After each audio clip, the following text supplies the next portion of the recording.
الله خپل بچی مې درته په خوشي بیابان کې پرېښودل. الله په خوشي بیابان کې مې درته خپل بچی پرېښودل. الله د خلکو زړونه دوی ته مایله کا. الله د خلکو زړونه دوی ته مایله کا. ابراهیم علیه السلام دوه ښځې وي. یوه سارا بیبي وه خپله مشرۍ ښځه چې دا د تره لور هم وه، او دویمه ښځه دغه د بادشاه لور وه هاجره بیبي چې هغه وله ورکړه. نو د هاجرې بیبي دغلته په شام کې زوی پیدا شو اسماعیل علیه السلام. د کشرۍ ښځې نه زوی وشو اسماعیل علیه السلام. دا اسماعیل علیه السلام چې دی که نه دا علما لیکي وایي د عبرانۍ ژبې او د عربۍ ژبې د دواړو د ژبو نه یو نوم جوړ شوی دی. د اسمع په عربۍ کې معنی ده واوره، او ایل په عبرانۍ ژبه کې الله ته ویلی شي. نو اسماعیل الله زما دا خبره واوره ای الله، یعنی ما له زوی راکړه. په دغه وخت کې د ابراهیم علیه السلام عمر 15 کاله و، بالکل بوډا، اولاد یې نه و. الله ته به یې جړا فریاد کو، الله ما له اولاد راکړه، الله ما له نیک عمل او صالحه بچی راکړه. نو الله ته به یې جړا کوله. نو اسمع الله زما د اواز واوره، الله زما د مطالبه منظور که. الله او ایل په عبرانۍ ژبه کې الله ته ویلی شي. نو اسماعیل، نو الله تبارک وتعالی د 15 کاله په عمر کې ابراهیم علیه السلام ته د کشرۍ بیبي نه اسماعیل علیه السلام ورکړو. چې پیدا شو نو مې ورله اسماعیل کېښود، ځکه دا ما د الله نه په ډېرو دعاګانو باندې غوښتې دي. نو مې ورله هم هغه کېښود اسماعیل. بیا د ابراهیم علیه السلام د دې بیبیانو په خپل منځ کې به جګړې وي، ځکه عام طور پر دوه بنې چې وي نو دا یو ځای ژوند نه کوي، جګړې کوي. نو د ابراهیم علیه السلام یو مشرۍ بیبي وه، یو کشرۍ بیبي وه. د کشرۍ بیبي پکې زویم پیدا شو، نو دواړو یو ځای ژوند نه کو، جګړې به یې کولې. ابراهیم علیه السلام په سخته پریشانۍ کې و. مشرۍ بیبي هم نه شو پرېښودی، ځکه د هغې قربانو ته یې کتلو چې دا عراق نه زما سره شام ته سفر وکړو تنې تنها، زما دپاره دا دومره سفر یې ما سره کوي، ډېرې قربانۍ را سره دي. نو د هغې قربانۍ ورته یادې وي، نو هغه هم نه شو پرېښودی. دلته هاجره بیبي هم نه شو پرېښودی، ځکه چې دا خو د بادشاه لور د ما له بادشاه راکړه د خدمت لپاره، او اوس یې بچی مو شو وړوکی زوی ورسره په هغې کې دی. نو څه وکړم دا پرېږدم. ابراهیم علیه السلام حیران و، الله څه وکړم؟ دواړه بیبي جګړې کوي، یو ځای ژوند نه کوي. الله تبارک وتعالی ورته حکم وکړو، ابراهیمه دا کشره بیبي دې ته روانه کړه، بوځه جدا کړه دواړه. پیغمبر دی بغیر د وحي نه خو کار نه کوي، دا دواړه جدا کا. د ابراهیم علیه السلام خو دا مطلب و چې چېرته زه نږدې بل ځای ته به بوځم، نو کله به هغې له ځم او کله به دې له راځم. نو روایتو کې راځي وایي جبري علیه السلام ورسره ملګری شو، په اوښ باندې سواره شو، ځان سره یې په تیلې کې لږ خوراک راواغسته او بتکي کې لږې اوبه یې راواغستې. روان دي ابراهیم علیه السلام بار د جبري علیه السلام نه تپوس کوي، جبریل چېرته به ځو؟ وایي مخکې د الله حکم دی، مخکې د الله حکم دی ځه. روایتو کې راځي وایي چېرته به چې ښکلې شنه علاقه راغله که نه، ابراهیم علیه السلام ته به خوښه شوه. نو د جبري علیه السلام نه به یې تپوس وکړو، جبري الله و دا علاقه موږ ته نه ښودلي، دا علاقه خو به یې نه ښودلي چې دلته کې پړه واچوئ. نه مخکې حکم دی ځه مخکې. ابراهیم علیه السلام روان دی دومره سفر وشو چې د شام نه د فلسطین نه را ورسېدو مکې مکرمې ته. سرو شګو ته را ورسېدل، سرو غرونه، تور غرونه، بس نور څه شی نشته. د کیکر بوټي ځای په ځای ولاړ دي، بس د کیکر یوه ونه وه او په سور نور کې د هغې د لاندې سوری و. ابراهیم علیه السلام ته جبري علیه السلام وفرمایل، وی رب فرمایلی دي چې دلته کې پړه واچوه، دلته کې نه انسان شته، نه چېرته آبادي شته، هېڅ شی په نظر نه راځي، سرې شګې او د کیکر بوټي. بس د الله حکم دلته دی. دا بیبي دې دلته پرېږده چې د دواړو په یو بل باندې د سر هغه بوی هم نه لګي، یوه هلته پاتې شوه، یوه دلته راله، د دې کیکر د لاندې. ابراهیم علیه السلام ته دا حکم وشو چې خبرې به ورسره نه کوي، او دا بیبي دلته پرېږده او ځه. اوس د الله د طرفه امتحان دی که نه. یو امتحان خو دا و چې اور ته ورتاو کړی شو، دویم امتحان دا و چې بادشاه عزت ته لاس ورچو، الله ترې بچ کو. اوس دا دریم امتحان و چې خپله بیبي د وړوکي ماشوم سره په غېږه کې په یو خوشي بیابان کې پرېږده او ځه پرې. اوس هاجره بیبي د کیکر د بوټي د لاندې پرېښوده، په بتکي کې لږې اوبه دي او په تیلې کې لږ خوراک ته یې سره کېښوده، روان شو تېره. اوس ډېر زیات خفه دی، د ځوانۍ عمر هم نه دی، 15 شپږ کالو ته به عمر رسېدلی دغې وخت کې، بوډا دی، اندامونه ورسره هم سات نه ورکوي، اندامونه هم رفېږي. په بوډاوالي کې الله یو بچوړه ورکړی او د الله د طرف نه حکم دا دی چې په دې سرو شګو کې پرېږده او ځه. ابراهیم علیه السلام غریب نیولی دی، سترګو کې اوښکې دي، د بیبي نه روان شو. چې روان شو اوس بیبي اوس پوه شو چې دی خو زما نه روان شو، ما پرېږدي. دا کوم ځای کې پرېښو؟ دا د الله دې موږ ټول حج او عمرې لبوزي د مکه مکرمه کې چې کومه مقبره ده چې کې خدیجه بیبي خدیجه رضی الله تعالی عنها هم دفن ده جنت المعلا چې ورته ویل شي مقبره چې ده د دې مروه طرف ته په دروازه باندې چې کوزي اخو بیا سیده لاړ شي هغه مقبره ته به ورشي خدیجه رضی الله تعالی هم په دغه مقبره کې دفن ده دغه ځای کې دا بیبي پرې خدا هاجره بیبي په دغه ځای کې پرې خدا اوس ابراهيم عليه السلام ته نه روان شو هاجره بیبي په شو چې تړې خو زمونږ نه روان دی مونږ پرې خودو د شاعر په سرامن دکړي आवाज ورته وکړو الی من تقلنا یا ابراهيم ليس فيها زرع ولا ماء ولا انيس و ابراهيم په دې خوشي بیابان کې می چاته پرې دی ليس فيها زرع ولا ماء ولا انيس په دې خوشي بیابان کې خو نه د خوراک کاک څه شته نه پکې انسانان شته چې مونږ ته مدد وغواړو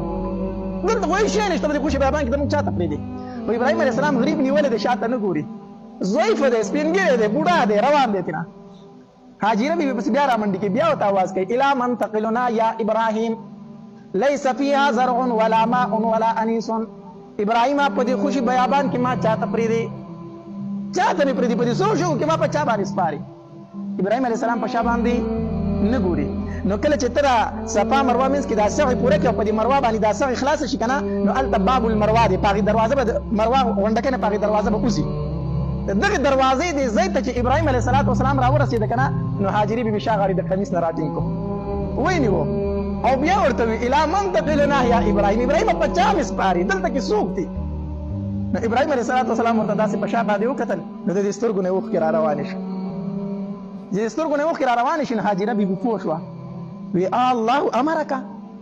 الله درته دې حکم کړی دی ګوره چې کو په دې خوشي بیابان کې مونږ فريدي او روانې را ګوره چې دا درته الله ویلي دي کو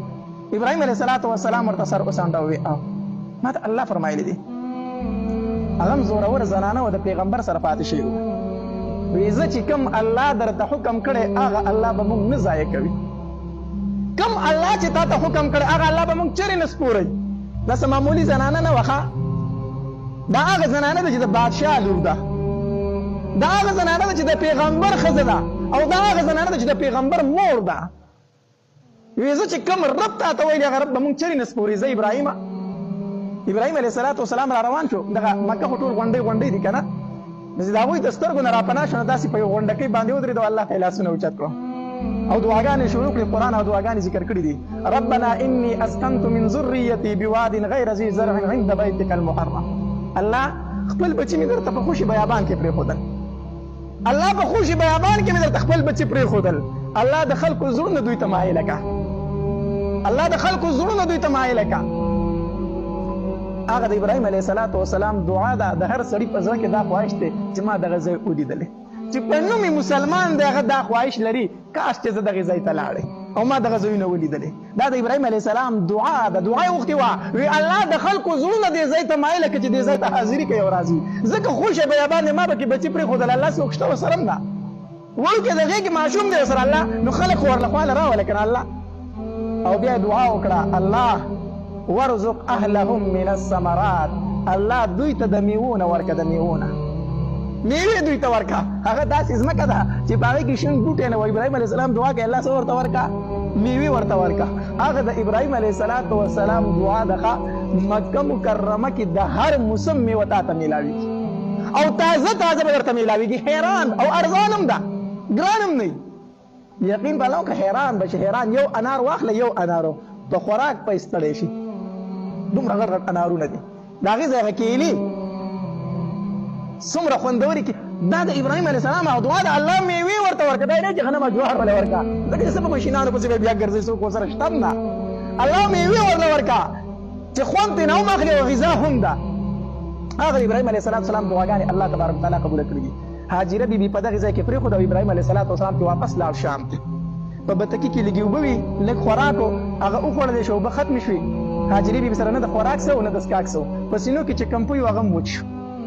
هغه وچ چې پوی خو د خوراک نه پیدا کېږي خوراک نه پوی د کم طرف راغلی وي په خپل هم د لوږې او تندې نه بدحاله شوه او دلته چې په غېږه کې کم ماشوم دی هغه هم د تندې نه بدحاله شو هاجرې بیبي د صفا او مروه په دې منځ کې دغلته کې ناسته ده او اسماعیل علیه السلام ورسره په غېږه کې دی او د تندې نه بدحاله دی نو بچی داسې په شګو کې سم له کېښودو او لاړه د صفا غونډۍ ته وختله چې د صفا غونډۍ ته وکتل داسې ګیر چاپیره وکتل ګیر چاپیره وکتل چې څوک په نظر باندې راشي زه به ورته وایم چې ای د الله بندګانو موږ سره لږ امداد وکړئ لږ اوبه خو راکړئ بچی راته مړ کېږي ګیر چاپیره وکتل څه اوازونه یې وکړلو خو هلته کې څوک وه خو خوشې شګې وې خوشې بیابان و هېڅ په نظر رانلو نو ښکته د صفا غونډۍ نه راکوزه شوه نو د اسماعیل علیه السلام خواله به راله نو د هغې ځای نه یې منډې کړې مروه غونډۍ ته وختله اوس خو هغه غونډکۍ داسې لږې لږې ښکاري خیر ښکتې چتونو ته چې لاړ شي بیا د ویښ هغه غرونه لا شته دی ښه د ټولو لاندې چت ته چې لاړ شي اکثر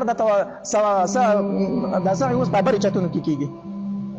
نو مروه غونډۍ ته لاړه چې مروه غونډۍ ته لاړه داسې ګیر چاپېره وکتل او اوازونه یې وکړو چې د الله بندګانو که څوک یې ما ته اواز راکړې بچی راته د تندې نه مړ کېږي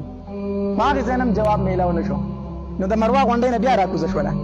نو علما لیکي وایي دا اوس خو هلته کې ګټان مټان نشته دی که نه دا صفا مروه دا دوه غونډکۍ وي په دې منځ کې غټ غټ ګټان وو او جاړې وي او ونې وي د کیکر بوټي وو نو دا به چې ښکته راکوزه شو نو د اسماعیل علیه السلام به یې د سترګو نه پناه شو چې غونډۍ د پاسه به ولاړ خو د برې نه به یې لیدو خو چې ښکته به راکوزه شو هغه به د دې جاړو ماړو د دې ګټانو په شا شو دې به نه لیدو نو دې به په دې ګټانو او په دې جاخو کې رامنډې کړې چې ځان بچي له ورسو ماسې نه چې شرمخانې رانه وخوري او مړ به یې په ژوندۍ د تندې نه به مړ شوی وي نو دې به رامنډې والې نو چې رامنډې کړې سر تور سر خیال پې خپې د هغې خواله به یې رامنډې کړې نو هغه ته به بیا کېناسته نو یې زه ستا پکې شته ژوندی دی نو بیا به یې منډه کړه صفا غونډۍ ته به وختله نو صفا په غونډۍ کې به یې اوازونه وکړو دا داسې منډې سر تور سر او خپیال بې خپې وی او چې ښکته راکوزه شي نو په دې منډه ځان بچي له رسوي چې ژوندی دی کوم مړ دی ځان له په منډه باندې رسوي داسې اووه چکرې ولو نو چې د مروه غونډۍ ته وخته که نه او اواز یې وکړو نو جواب ورته میلاو شو جواب ورته میلاو شو یو خوا بل خوا یې وکته څوک شته دی نه بیا یې اواز وکړو بیا ورته جواب میلاو شو چې بچي طرف ته یې وکتل نو خواته سره یو سړی ناست دی او د اوبو چینې ورته ښکاره کړې ده نو دې چې رامنډې کړې هغه جبریل علیه السلام په انساني شکل کې راغلی دا چې راورسېده سړی ورکو